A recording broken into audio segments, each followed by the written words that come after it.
qui compte, et non pas les pensées ou les idées ou les impressions qu'on ait de ce type. Ce que les gens pensent de moi, pour moi, c'est sans importance puisque je ne pense pas.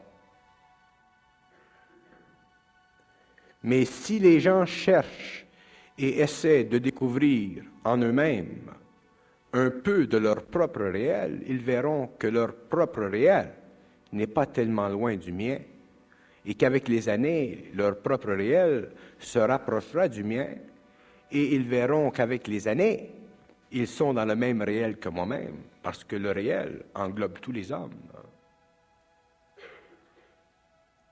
Et ça, c'est le prix que doit payer l'humanité en tant qu'individu. L'homme de demain devra vivre la mutation du mental parce que tous nos cerveaux seront ajustés à une autre vibration.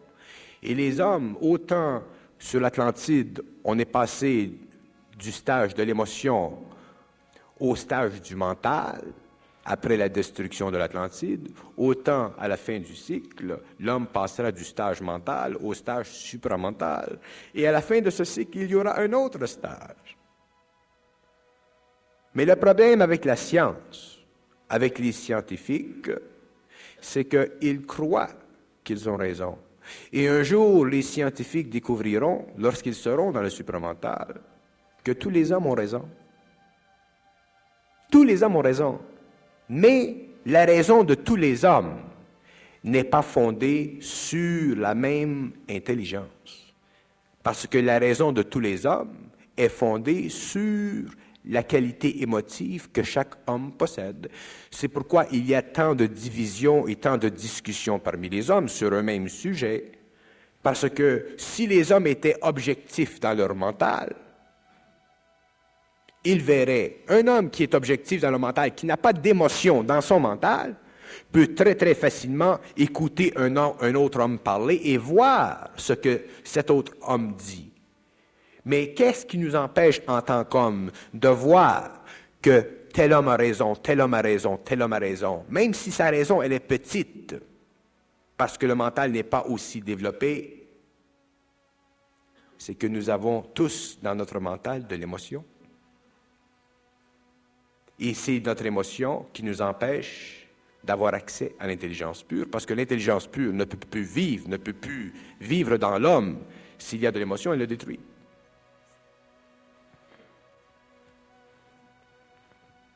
Alors, là où il y a de l'intelligence pure, il ne peut pas avoir d'émotion dans cette intelligence, et c'est la qualité de l'homme de demain. C'est normal. Merci, Bernard de Montréal. Merci Bernard, merci Richard.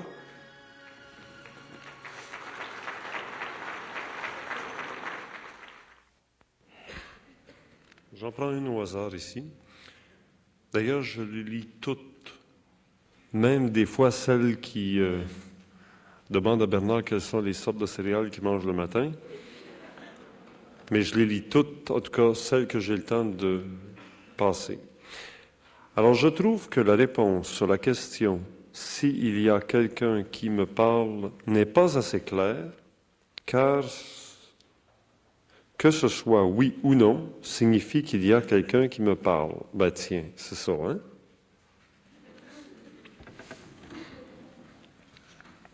Une question? L'esprit avec lequel vous êtes sans doute fusionné me paraît souvent arrogant et supérieur. Êtes-vous infailliblement toujours d'accord avec lui?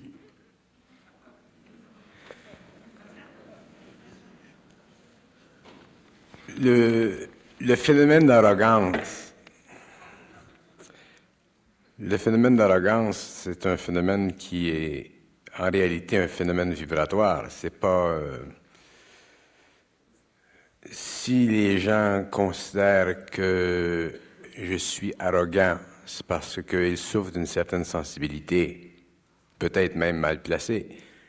Souvent, l'intelligence, dans sa descente dans l'homme qui fonctionne comme canal, va faire vibrer le mental de l'homme pour créer un choc vibratoire, pour détruire une forme quelconque, pour sensibiliser l'ego à quelque chose d'autre. Les hommes veulent toujours se faire dorloter. Si tu leur dis quelque chose comme ils le veulent, si tu leur parles comme ils le veulent, ça leur fait plaisir. Mais aussitôt que tu les frottes dans le sens contraire du poil, à ce moment-là, tu es considéré comme arrogant. Et ils ne réalisent pas que c'est, d'ailleurs, au cours de la vie, c'est comme ça.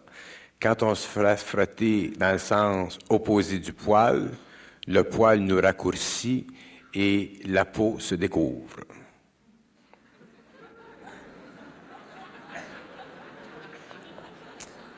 On est bien parti.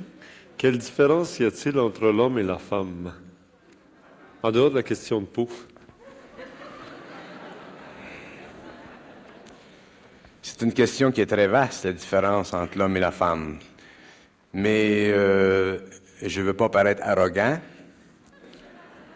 mais je vais dire ceci pour ceux qui veulent bien l'entendre. L'homme découvrira un jour qu'il est la femme, et la femme découvrira qu'elle est l'homme, et l'homme et la femme découvriront que ce qu'on appelle un homme et une femme dans la matière n'est en fait qu'une accumulation extraordinaire de pensées accumulées au cours de l'expérience, d'émotions accumulées au cours de l'expérience.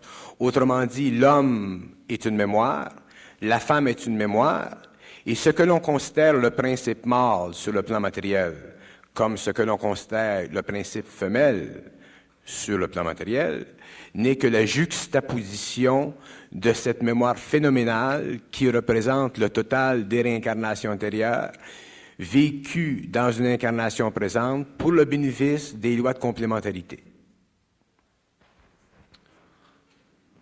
Bhakti signifie dévotion, amour, service. Alors, pouvez-vous nous donner un parallèle entre Bhakti, qui est oriental, le Bhakti Yoga, etc., et le supramental, servitude et liberté? Qu'en pensez-vous?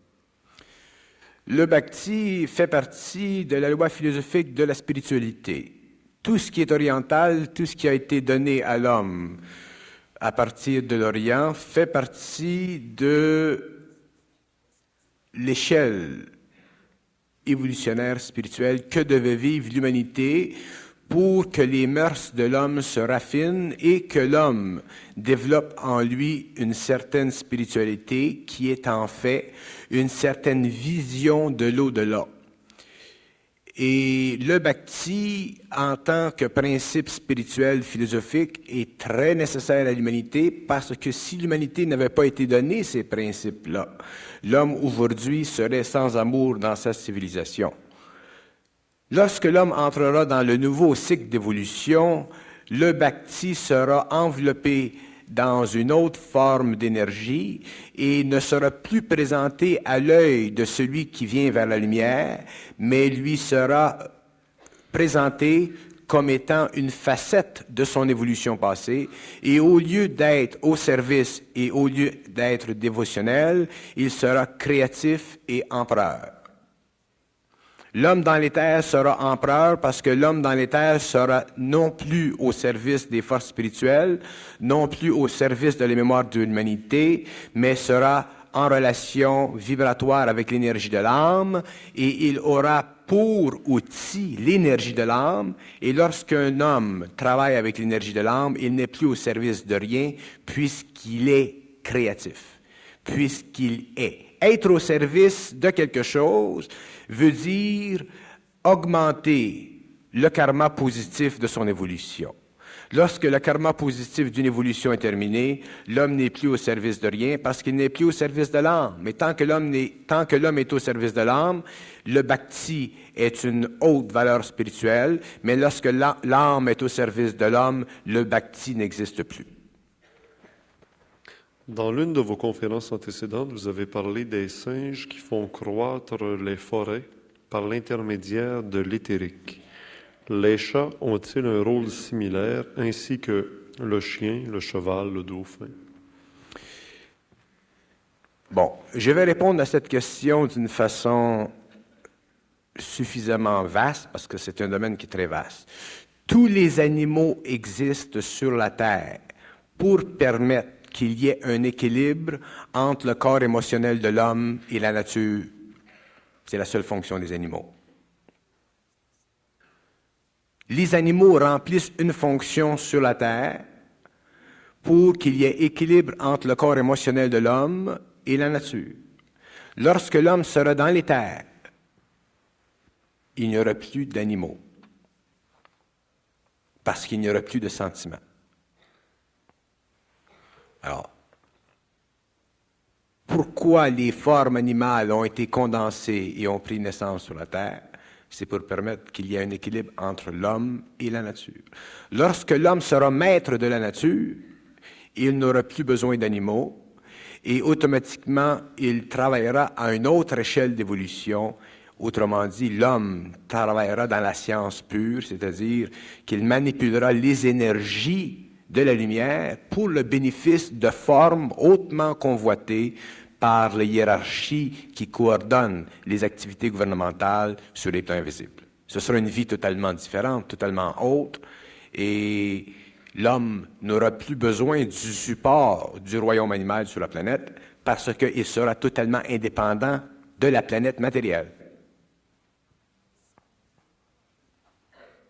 Ça, c'est un aspect. Un autre aspect, c'est que les animaux ont une fonction particulière avec l'homme. Et cette fonction est encore inconnue de l'humanité aujourd'hui parce que l'homme n'a pas encore étudié les lois de la vibration qui dictent quel type d'animal ou d'animalcule devrait apparaître sur une planète. Mais il y a une relation directe entre la forme d'un animal et le rôle que doit vivre cet animal au sein d'une humanité qui le domestique. Par exemple, le chat, le chien, le cheval, les animaux domestiques ont une fonction vis-à-vis de l'homme qui correspond à la nature même de la vie de l'homme. Par exemple, il y a des vaches, il y a des veaux sur la terre parce que l'homme vit, mange de la viande. Lorsque l'homme sera sur un autre plan, l'homme ne mangera pas de la viande, alors ces animaux n'auront plus de fonction. Même chose pour les abeilles, mais bien qu'il y ait pour ces animalcules des fonctions très, très occultes qui sont liées à leur évolution préplanétaire, c'est-à-dire liées à leur évolution totalement éthérique. Faut concevoir que l'univers est un champ d'énergie, que tout est énergie, que ce que nous connaissons sur le plan, ce que nous connaissons sur le plan matériel n'est qu'une condensation de cette énergie. Alors, si nous parlons des fourmis, si nous parlons des abeilles, si nous parlons des oiseaux, il y a une fonction ésotérique, autrement dit occulte, autrement dit invisible, liée à ces animaux-là, ces formes-là. Et lorsque l'homme sera capable de se dédoubler et de comprendre les lois des formes des mondes invisibles qui sont constitués avant qu'il y ait programmation pour la densification dans la matière, l'homme connaîtra les lois et le pourquoi de ces animaux-là. Mais on ne peut pas dissocier le royaume animal de l'évolution de l'homme parce que les animaux les plus complexes vont aussi vers une évolution supérieure, mais non pas dans le sens que l'homme peut le comprendre aujourd'hui. On dit souvent que le minéral va à la plante devient animal, l'animal devient homme et l'homme devient surhomme. Ça, c'est vrai dans une certaine perspective. Mais lorsque l'homme est en relation parfaite avec la lumière, autrement dit qu'il n'est plus influencé par les planètes et qu'il est libre de se dédoubler, c'est-à-dire de visiter les mondes invisibles, je ne parle pas des mondes spirituels, là.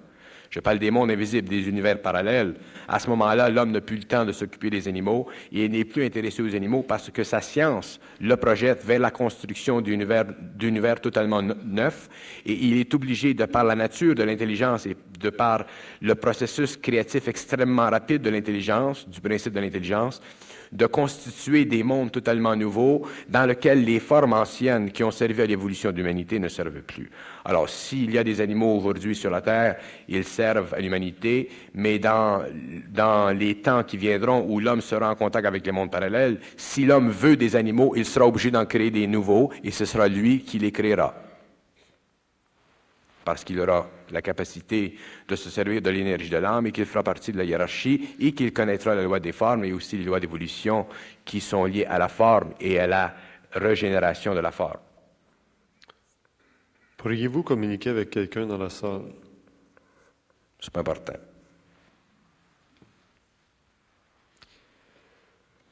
Ce soir, j'ai un neveu qui est perdu dans la ville de Montréal. J'ai un neveu qui est perdu dans la ville de Montréal, ça fait 2 jours. On ne sait où il est. Il a 20 ans, son trouble et son imagination est négative. Il a développé des peurs, resté 2 ans dans sa chambre sans sortir. Est-ce que l'on peut travailler sur son psychisme avec le nôtre?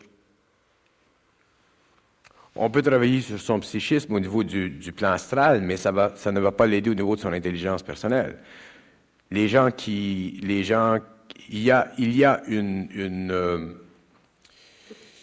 a une attitude d'esprit, une sorte d'imagination spirituelle qui fait que beaucoup de gens vont aider des gens sur les autres plans.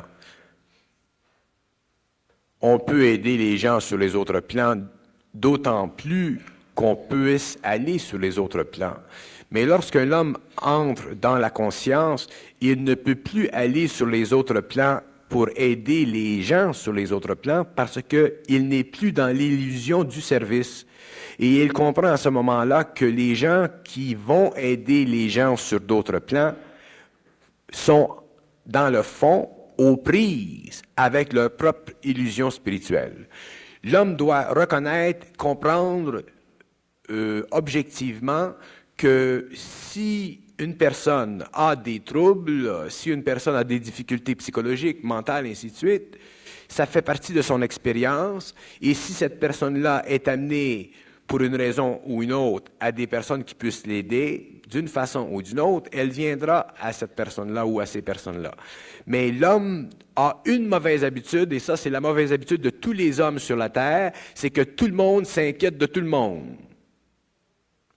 Et quand les hommes vont commencer à comprendre la nécessité de ne pas s'inquiéter de l'un et de l'autre, à ce moment-là, ils vont commencer à comprendre par eux-mêmes les lois de leur propre intelligence, de leur propre volonté, et ils pourront à ce moment-là développer suffisamment d'intelligence et de volonté pour aider certaines personnes, mais dans un cadre extrêmement précis, très intelligent, qui n'impliquera pas de perte d'énergie.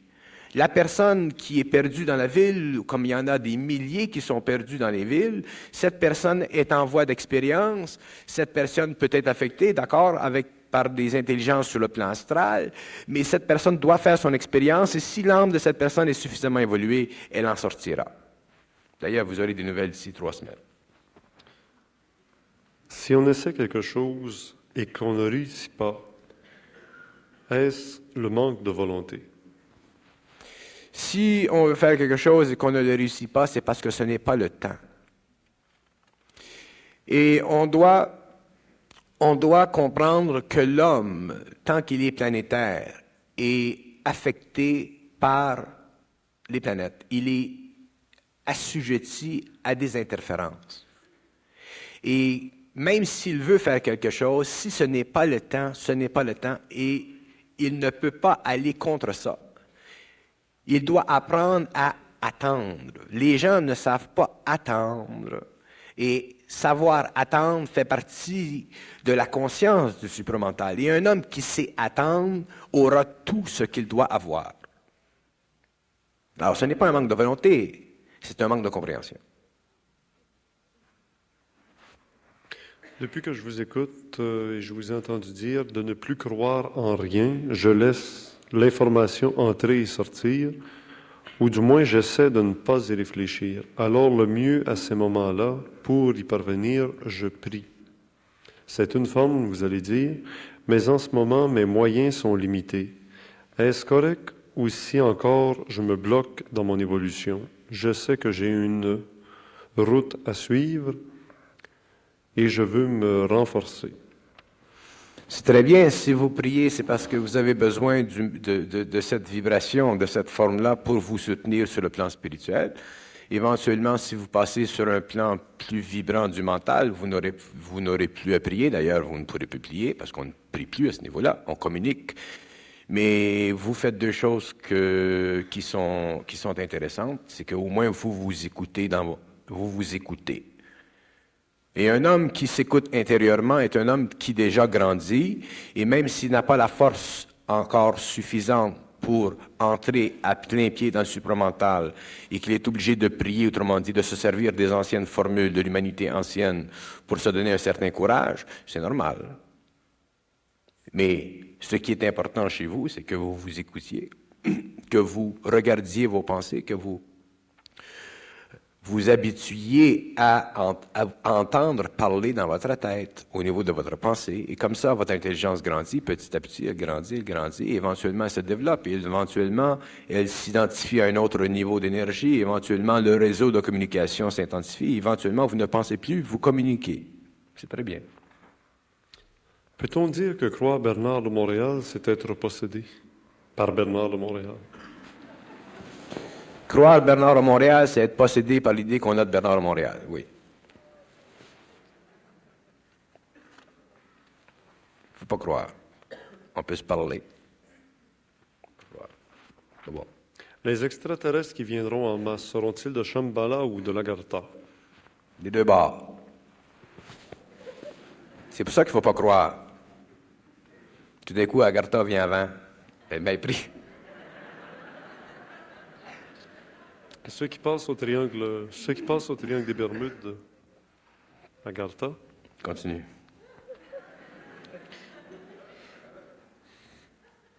Posez-la la prochaine fois. Il répond plus à mes questions, là. Peux-tu nous parler des lois de l'énergie pour être en pleine possession de l'énergie créative qui est en soi? Bon, je suis content que vous me demandiez ça parce que je vais faire une remarque. On parle souvent de l'énergie créative parce qu'on dit la conscience est une force créative, ainsi de suite.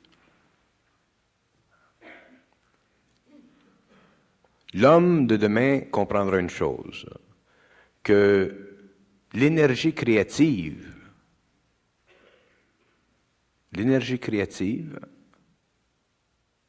ne sert pas l'homme.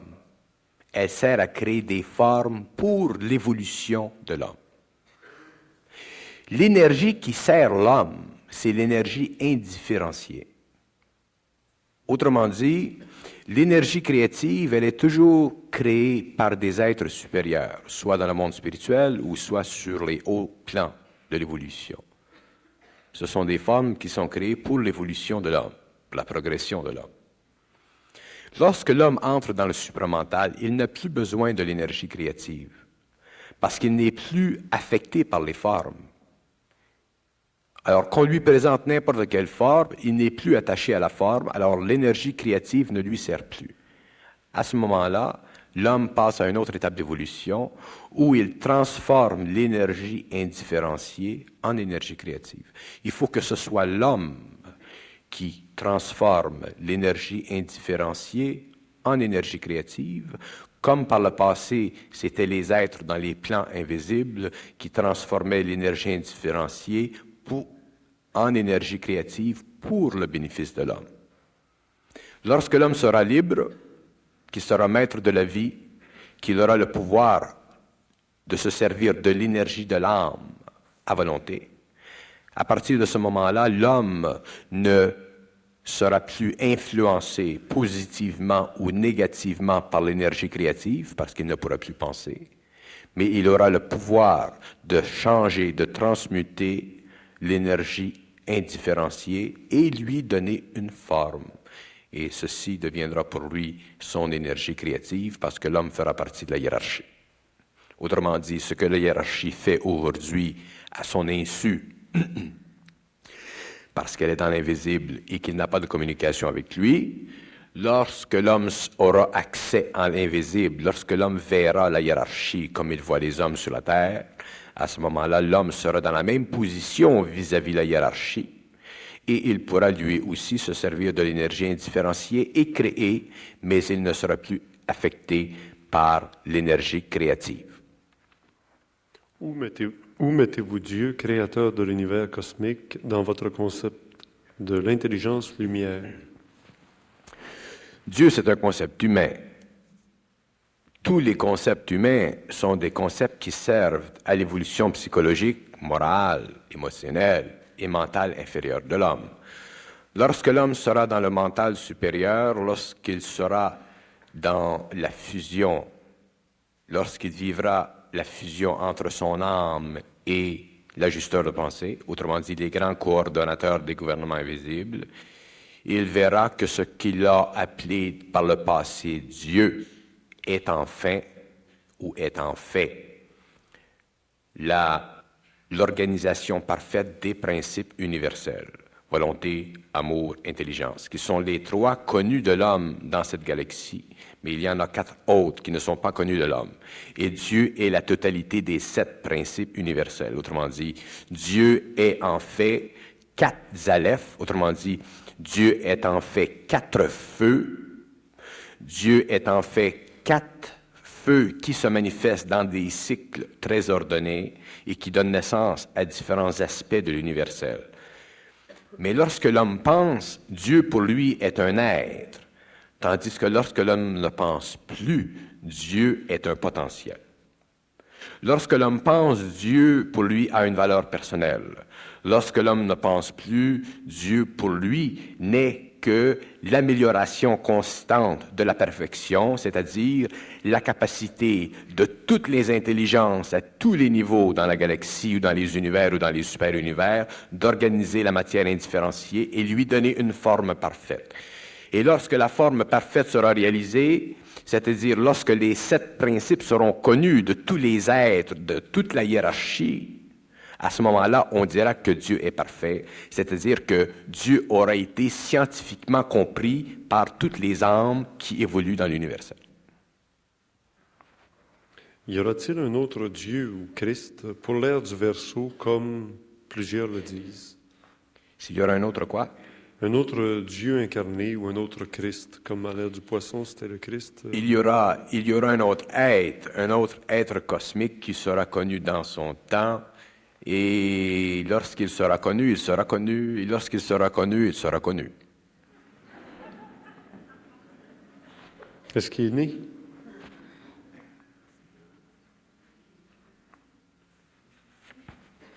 Une autre question à lui poser. Je vois une lumière à l'intérieur de moi très pure, de la même forme qu'une étoile dans le ciel, mais beaucoup plus grosse. Elle m'apparaît pas toujours, mais je sens qu'elle veut me communiquer quelque chose. Qui est cette lumière? Cette lumière est l'énergie qu'emploie l'ajusteur de pensée pour se rapprocher de votre conscience astrale. Lorsque vous la voyez, cette lumière, vous la voyez sur un plan de l'imagination spirituelle et elle ne peut pas avancer plus que ça de vous parce qu'elle est limitée par votre émotionnel. Vous avez une grande sensibilité, vous êtes très perceptif et vous avez tendance à aller vers l'intérieur et vous avez la capacité de voir cette lumière. Plus vous deviendrez mental, plus cette lumière deviendra intelligente et à ce moment-là, vous pourrez commencer à communiquer avec elle. Bernard, pourrais-tu sentir la présence d'une personne qui est fusionnée dans la salle? J'admire ton travail. Je ris parce que c'est signé Nicolas Tétrault. C'est pas vrai, c'était pas signé Nicolas Tétrault, non, mais tu sais, quelqu'un qui demande à Bernard, pourrais-tu sentir la personne fusionnée qui est dans la salle? Les gens... Oh, ça, c'est une autre parenthèse. Les gens passent leur temps à sentir, puis à sentir, puis à sentir. Moi, j'ai pas le temps de sentir. Si je commençais à sentir tout le monde, je commencerais à sentir.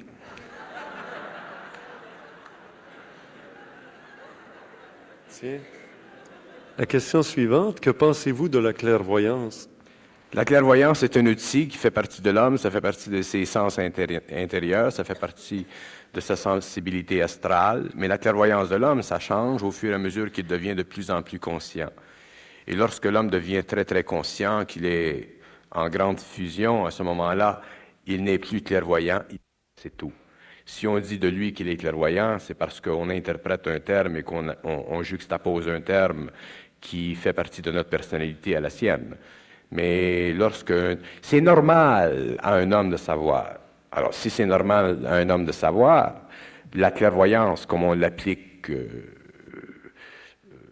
dans les milieux ésotériques, ça n'existe plus. C'est comme l'occulte. L'occulte, ça n'existe plus. L'invisible, ça n'existe plus. L'invisible, ça existe pour les gens parce que les gens ne voient pas dans l'invisible. Personne ne se demande de questions sur les sens qui leur rapportent un rapport avec la matière. C'est la même chose avec l'invisible. Alors, la clairvoyance, naturellement, ça existe. Il y a des gens qui l'ont plus ou moins, il y a des gens qui l'ont beaucoup, mais tout se développe dans l'homme, et lorsque tout est développé, à ce moment-là, l'homme n'est plus clairvoyant. Il sait. Un point, c'est tout. Mais si vous êtes clairvoyant, servez-vous-en bien, parce que c'est un bel outil. Quel est ton horoscope?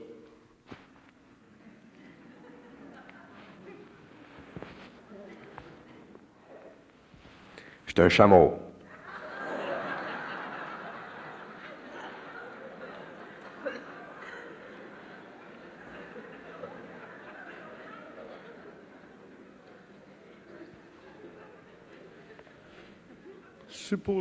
Supposons que l'homme qui pense est une illusion. Alors l'existence même de l'homme est une illusion, une projection voulue par les forces cosmiques et que le tout est planifié par ces mêmes forces. Alors quel est le but et vers où nous amène-t-elle? Merci de l'explication que vous nous donnerez. C'est une belle question, ça. Ce n'est pas l'homme qui est une illusion. C'est sa façon de voir les choses. Lorsque la façon de voir les choses changera, la vie de l'homme changera, sa qualité de vie changera, son pouvoir de vie changera, son pouvoir sur la vie se manifestera. Autrement dit, l'homme ne sera plus homme, il sera surhomme. Alors, ce n'est pas l'homme, ce n'est pas la vie de l'homme. Je n'ai jamais apprécié la façon dont on nous a rapporté de l'Orient le concept de l'illusion. Ça a été très mal expliqué à l'homme occidental. L'Orient dit la matière, c'est de l'illusion, tout est illusion pour eux. Et lorsque l'on dit à un peuple ou à des millions d'habitants que tout est illusion, mais c'est évident qu'éventuellement ils vont s'asseoir sur leurs deux fesses, et on a ce qu'on a aux Indes, des gens qui ne font rien. Mais si on avait dit à l'homme, si on avait bien expliqué à l'homme, sans qu'il y ait d'émotion ou de spiritualité dans le mot, on aurait dit à l'homme que la qualité de vie qu'il connaît n'est pas réelle, c'est-à-dire qu'elle n'est pas maximale, c'est-à-dire qu'elle n'est pas vécue au maximum de son intelligence, de sa volonté et de son amour. Et à ce moment-là, on aurait donné à l'homme la chance de dépasser la spiritualité pour entrer dans la grande arène de la volonté, de l'amour et de l'intelligence, où l'homme entre en communication télépathique mentale ou supramental avec des êtres qui gèrent l'évolution du cosmos. Mais en disant à l'homme que tout est illusion, que si telle chose est illusion, que telle chose est illusion, on diminue la vie de l'homme. Il ne faut pas diminuer la vie de l'homme parce que la vie de l'homme, elle est très grande, seulement elle n'est pas complète. Et lorsque la vie de l'homme sera complète, l'homme verra que sa vie n'est pas illusion, mais qu'elle est très réelle, mais que la vie qu'il vivait avant était subordonnée à des formes qui diminuaient son intelligence, sa volonté et son amour, et c'est ceci qu'on appelle l'illusion, c'est ceci qu'on appelle la condition humaine. Alors, il faut faire attention quand on emploie le terme illusion. Une illusion, c'est réel. Quand vous avez un homme qui souffre de maladie mentale et qu'il hallucine, qu'il voit des choses, on ne peut pas dire que c'est une illusion ce qu'il voit, parce que ce qu'il voit est une projection de sa conscience astrale. Il le voit. Alors, ce n'est pas une illusion. Que ce soit une déformation de son habilité d'intégrer le mental avec l'émotionnel, ça, c'est une explication précise. Si on dit que c'est un débalancement de son corps astral, ça, c'est une chose précise. Mais de dire que c'est une illusion, c'est pas vrai. Et un psychologue qui ne considère pas réel ce qu'un homme voit ne peut pas le guérir. Parce que ce qu'il voit, il le voit. Mais il faut que les principes de l'homme, le mental, l'émotionnel, le vital, surtout le mental et l'émotionnel, soient très, très, très, très balancés pour qu'ils puissent dépasser les formes qui constituent la condition humaine et qu'ils puissent entrer dans un autre niveau d'énergie qui fait partie de sa conscience, qui fait partie de son grand moi,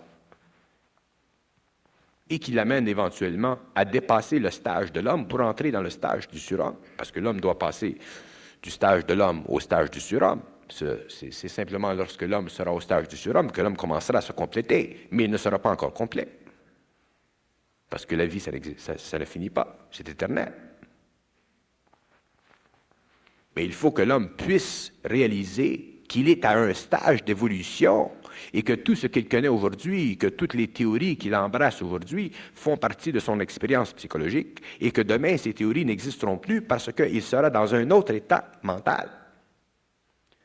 Et ce qu'il doit aujourd'hui appréhender par le phénomène de la pensée, par le phénomène de l'effort mental, par le phénomène du rationalisme, de l'analyse, il verra à ce moment-là que ces efforts-là, qui faisaient partie de son évolution, ne sont plus nécessaires. Parce qu'il ne pourra plus penser. Il n'aura plus à penser pour savoir. Et lorsque l'homme n'a plus à penser, c'est là qu'il commence à savoir. Tant que l'homme pense, il ne peut pas savoir.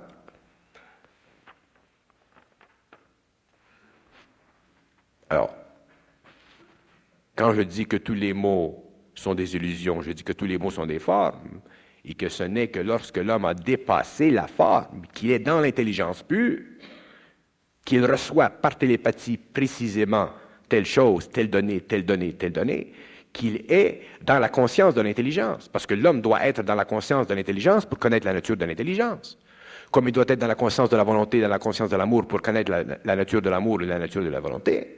Comment voulez-vous connaître quelque chose si vous n'êtes pas dans la conscience de cette chose? Et pour être dans la conscience de quelque chose, il faut communiquer avec. On peut communiquer avec la volonté, comme on peut communiquer avec l'intelligence, comme on peut communiquer avec l'amour. Il faut communiquer avec les principes universels.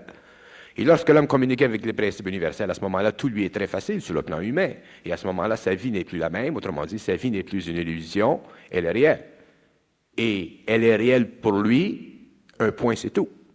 Et s'il y a un autre homme qui est dans la même vibration, elle est réelle pour lui aussi. Et les deux hommes se savent, se comprennent et réalisent leur propre réalité. L'universel, c'est l'universel, ça n'appartient pas à un homme, ça appartient à tous les hommes. Tous les hommes ont accès à l'universel. Et c'est ça l'évolution.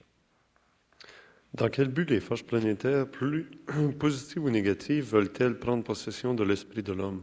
Est-ce une épreuve nécessaire en phase évolutionnaire? Et quel est le rôle de l'ajusteur de pensée dans ce conflit? Bonne question. Imaginez-vous, je vais vous décrire un peu comment ça fonctionne de l'autre côté. Nous sommes sur la Terre, nous avons des gouvernements, nous avons des êtres humains qui évoluent. Dans l'invisible, il y a aussi des gouvernements, il y a des êtres qui évoluent. Et au-dessus de ces gouvernements invisibles, il y a des êtres aussi qui sont parfaits, mais qui évoluent et qui coordonnent les activités de bas en haut. Et l'homme, lui, doit prendre de l'expérience pendant des siècles et des siècles pour développer les principes qu'il a, l'émotionnel, le mental, le vital. Et l'homme, sans le réaliser, est extrêmement influençable, c'est-à-dire qu'il est extrêmement vulnérable. Et pourquoi? Parce que les êtres qui sont sur le plan matériel, qui peuvent l'influencer, un jour meurent. Alors, où est-ce qu'ils vont? Ils vont dans les mondes parallèles. Et souvent, ces êtres-là veulent communiquer avec l'homme. Ils ont des raisons quelconques pour communiquer avec l'homme. Et comme tout est du domaine de l'esprit, parce que l'homme, c'est un esprit dans un corps matériel, comme la femme, c'est un esprit dans un corps matériel. Enlever le corps matériel à une femme, elle devient esprit. Enlever le corps matériel à un homme, il devient esprit. Alors, il se retrouve sur le même plan que ces êtres. Mais l'homme ne réalise pas que ces êtres-là ont le pouvoir de communiquer par télépathie avec lui, parce que l'homme ne réalise pas que son cerveau, c'est un radio. Il ne réalise pas qu'il peut enregistrer des pensées qui ne sont pas les siennes, qu'ils viennent d'ailleurs, ces pensées, mais qu'ils ne viennent pas nécessairement de la lumière, qu'ils viennent des mondes parallèles, du monde des esprits, et que ces mondes ont le pouvoir de l'influencer, et c'est là le danger de l'homme. Et tant que l'homme n'aura pas compris ça, il sera en danger d'influence et il n'aura jamais accès à sa propre intelligence. Parce que l'homme a beaucoup en lui d'intelligence. Autrement dit, il a accès au principe de l'intelligence par le biais de l'âme. Mais si ce principe est coupé parce qu'il a trop d'activité au niveau du mental inférieur, qui relève de pensées mal formées, de pensées inconclusives, de pensées subjectives, qui sont infectées, contaminées par un monde parallèle, comment voulez-vous que l'homme ait de l'intelligence? Il y a des êtres qui viennent au monde, des jeunes qui grandissent 14, 15 ans, 16 ans, 7 ans, 8 ans, et qui ont de l'intuition. Il y a quelque chose en eux. Ils savent quelque chose. Et la première chose qu'on sait, c'est que ce savoir, ce petit savoir qu'ils ont, est tué, déraciné, parce qu'on a mis en eux le doute. Soit au niveau de la société, les opinions des autres, ou soit par le fait qu'ils sont en communication inconsciente sans le réaliser avec des mondes qui sont parallèles. C'est terrible. C'est terrible. Vous ne réalisez pas que c'est terrible parce que vous ne réalisez pas que ça existe. Vous n'en souffrez pas. Mais si un jour, l'âme en vous commence à faire ça, se faire sentir, et que l'intelligence en vous commence à se fusionner de plus en plus, vous verrez que c'est comme ça que ça se passe. Il y a énormément de gens dans les asiles d'aliénés qui sont en contact constant avec ces mondes parallèles. Mais comment voulez-vous aider ces gens-là, à part la pilule, si on ne connaît pas les lois de l'esprit? Il faut que l'homme connaisse les lois de l'esprit. Les lois de l'esprit, c'est une science. C'est une science de l'énergie. Il faut que l'homme connaisse les lois de l'esprit. Il faut qu'il connaisse les lois des mots. Quand on dit une chose, on le dit d'une façon, et c'est de cette façon qu'elle doit être dite, si on est mental. Si on n'est pas mental, elle peut être dite de différentes façons. C'est pour ça que les hommes s'obstinent entre eux. Si les hommes étaient mentaux, ils ne s'obstineraient pas entre eux. Ils communiqueraient très facilement, et en communiquant, ils s'habitueraient à leur intelligence.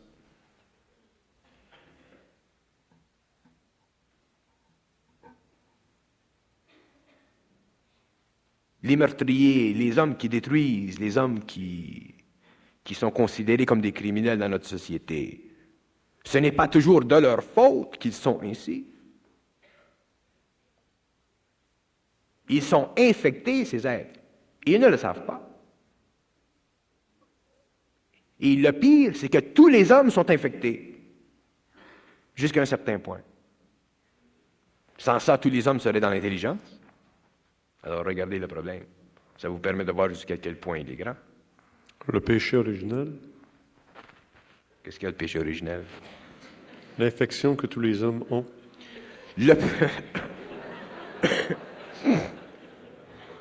Le péché originel, c'est le début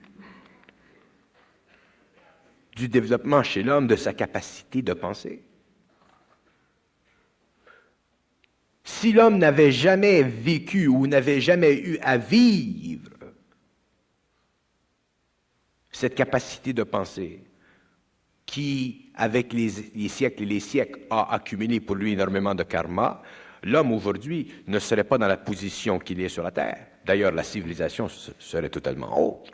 Mais c'était voulu par la hiérarchie que l'homme passe par certaines étapes. Mais une fois que ces étapes sont terminées, il faut que l'homme soit suffisamment intelligent, sensible à ce qu'il ressent intérieurement et qu'il s'agrippe à ce qu'il ressent intérieurement et qu'il aille avec ceci sans se laisser bousculer par les opinions des autres ou les idées qui lui viennent de temps à autre de l'astral et qui cherchent à décourager en lui son intelligence et sa volonté. Il est là le danger de l'homme.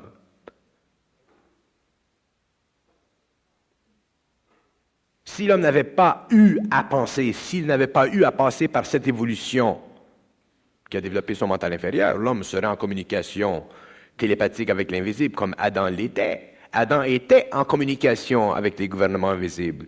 Et la perte d'Adam, ce qui a mené à tout le drame de l'humanité sur le plan racial, parce que lorsqu'Adam est vu, c'est là que s'est fait le contact entre l'homme et les civilisations supérieures. Avant ça, l'homme n'était pas racial. L'homme était purement animal. Mais lorsque Adam est venu, le contact racial s'est fait avec l'humanité et à partir de ce moment-là, Adam a perdu la capacité de communiquer avec les gouvernements d'où il provenait. Et c'est de là qu'a commencé la déchéance de l'humanité.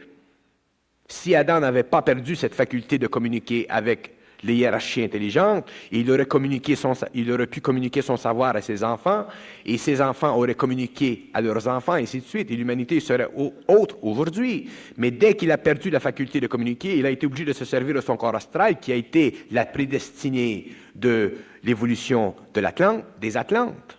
Les Atlantes étaient obligés d'avoir accès à l'intelligence, à la lumière, à l'invisible par le biais de leur corps astral, mais le corps astral, ce n'est pas suffisant parce que le corps astral, c'est une conscience qui est mi-animal, mi-homme. Elle est animale parce qu'elle sert les désirs de l'homme sur le plan animal, sur le plan de sa sexualité, sur le plan de sa nourriture, mais elle est homme aussi parce qu'elle produit en lui de l'émotionnalité, des émotions, des affections. Alors l'homme devait passer à un autre stage d'évolution après la destruction d'Atlantide, avec l'évolution, c'est-à-dire la pénétration des riches aux Indes, pour pouvoir développer un autre principe supérieur au plan astral, qui était le mental. Mais le mental inférieur de l'homme n'était pas suffisant parce que le mental inférieur de l'homme se servait déjà de tout ce qui avait été emmagasiné astralement dans sa conscience. Alors, au lieu de développer un mental pur, parfait, qui n'était pas contaminé par l'astral, autrement dit par l'émotion, l'homme devait passer par la phase qui lui permettait de développer une faculté de penser, développer une faculté de voir et d'analyser le monde, mais toujours en relation avec son sentiment émotionnel. Et c'est ça qui a créé dans l'humanité jusqu'à aujourd'hui la condition humaine, c'est-à-dire c'est ça qui a forcé l'homme d'être dépendant de son intelligence au lieu d'être interdépendant avec l'intelligence cosmique. Et l'homme de demain, dans le cycle qui vient, le cycle du surhomme, le overman, cet homme-là sera forcé par l'intelligence cosmique de nier.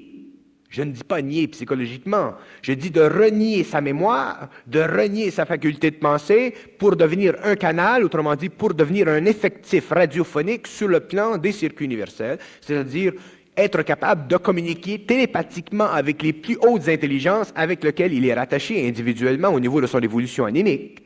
Et à partir de ce moment-là, l'homme commencera à être homme.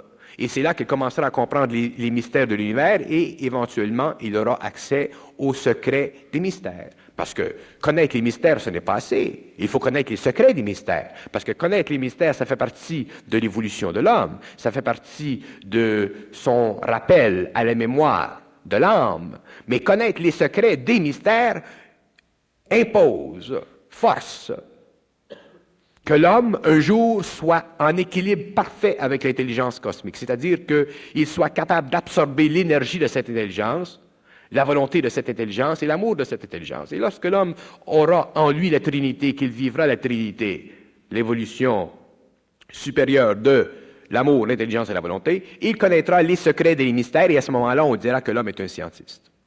Et lorsque l'homme sera un scientiste, il sera dans la même catégorie des êtres en évolution que les extraterrestres, que l'on parle à gauche et à droite et un peu partout, et qui sont les grands toutous de mon cher ami.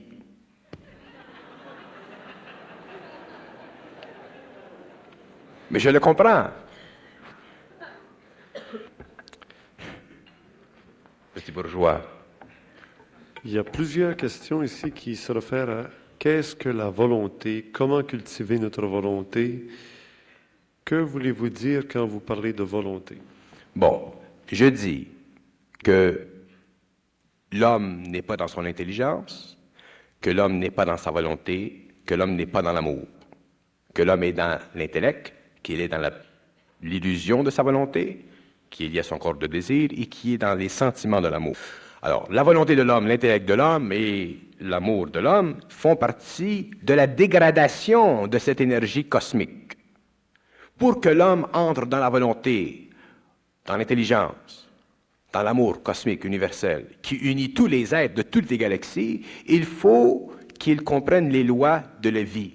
Et pour comprendre les lois de la vie, il faut qu'il réalise une chose, que ce qu'il est, lui, en tant qu'homme, en tant que personnalité, et ainsi de suite, est affecté par ce qu'il ne voit pas.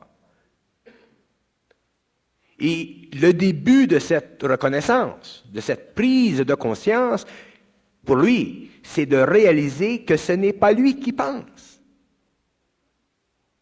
Et lorsque l'homme commence à réaliser ça, à vivre ça, là, l'intelligence, les forces descendent en lui, et là, il se situe en lui, il se forme en lui un combat. Les forces vont l'achaler, les forces vont le taquiner, les forces vont lui conter des blagues, lui, au niveau de son ego, va se fâcher, ainsi de suite. Et avec le temps, les forces vont faire interférence, et avec le temps, l'homme, l'entité psychique réalisée au niveau du mental, réagit contre ces forces. Il réagit contre le principe de la volonté, il réagit contre le principe de l'intelligence. Et en réagissant contre ces principes, il détruit les formes qui constituent la matière de la dégradation de ces principes au niveau de son humanité émotionnelle et mentale inférieure. Et petit à petit, il entre dans la volonté, il entre dans l'intelligence. L'homme ne peut pas être donné de la volonté comme ça, ou de l'intelligence comme ça, à moins qu'il soit fusionné. Et si ce n'est pas la fusion qui est importante pour l'homme, c'est la conscience. Mais pour qu'il arrive à sa volonté, pour qu'il arrive à la conscience, à son intelligence, il faut qu'il réalise qu'il y a en lui un penseur. Il faut qu'il réalise l'orgueil de son intellect. Il faut qu'il réalise que son intellect, c'est une phase de son évolution, que ce n'est pas la finalité. Que la finalité de son évolution, c'est la communication, la conversation sur les circuits universels avec des êtres qui sont dans l'invisible et qui, un jour, il pourra voir lorsque son mental sera suffisamment développé. Alors, la volonté, d'où vient la volonté? D'où vient l'intelligence? La volonté et l'intelligence viennent du combat entre l'homme et ce qui est supérieur en lui, mais caché à sa vision d'homme.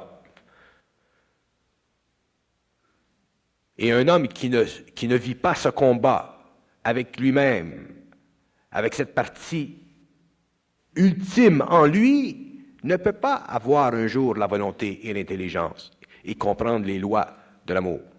Parce qu'il sera toujours limité par le sentiment de l'amour, l'intellect et la petite volonté qui est fondée sur son corps de désir. Dans la volonté cosmique, il n'y a aucun effort. Un homme qui a de la volonté cosmique ne fait pas d'effort. Il est régi vibratoirement par cette énergie. Il est dans le flux de cette énergie. Un homme qui est dans l'intelligence cosmique, c'est la même chose. Il n'y a pas d'effort. Il est régi par cette énergie. Parce que la volonté, c'est une énergie. L'intelligence, c'est une énergie. L'amour, c'est une énergie. Alors, l'homme est régi par l'énergie et il est en harmonie vibratoire avec cette énergie. Et c'est pour ça qu'on dit qu'il est libre.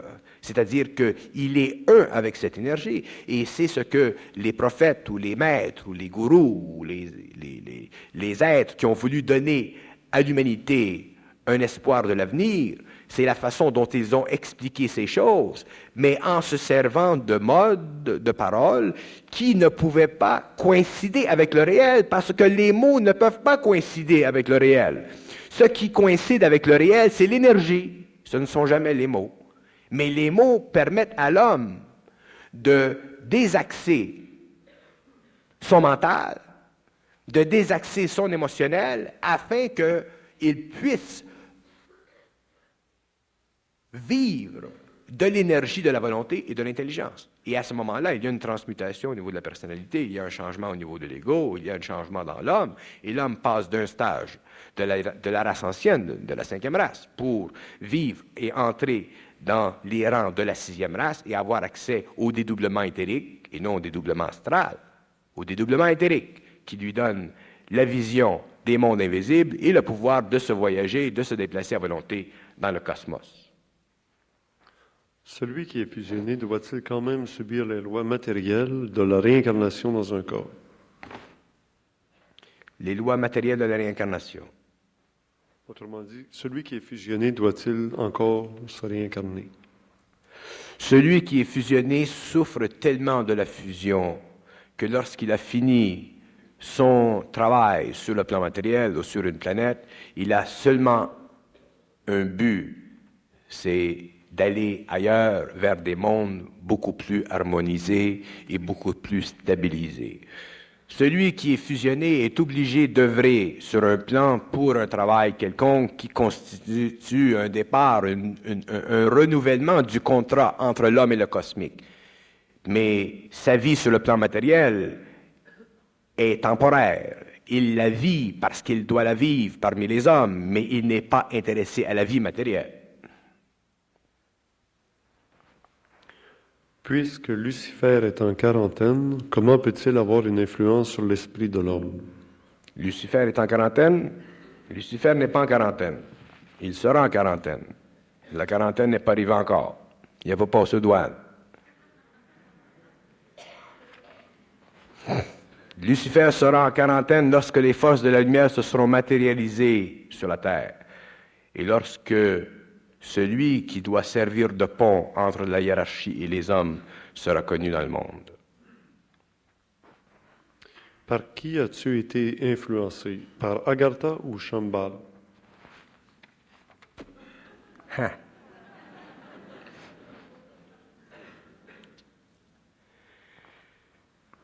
Comment est-ce que je pourrais bien vous répondre ça pour vous faire plaisir? Je peux pas vous répondre ça. Parce que là, si je vous réponds ça, automatiquement, ça crée des formes. Là, il y en a qui vont dire, ah, mais lui, Bernard Montréal, il est lié avec Shambhala. Puis là, tout le monde va partir en Shambhala.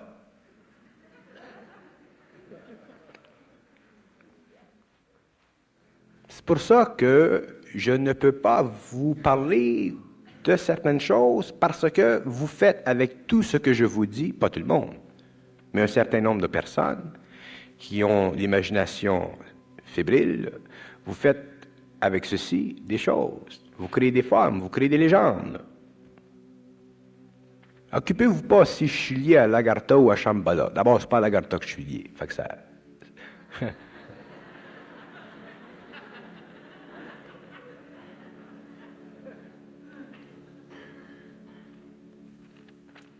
Oui, on entend déjà la musique, Bernard. On n'a pas eu le temps de passer toutes les questions qui étaient là. C'est un peu au hasard que je les prends. Maintenant, est-ce que vous auriez une conclusion à tirer? Il reste 1 minute. Vous voulez que je continue? 1 minute. 1 minute?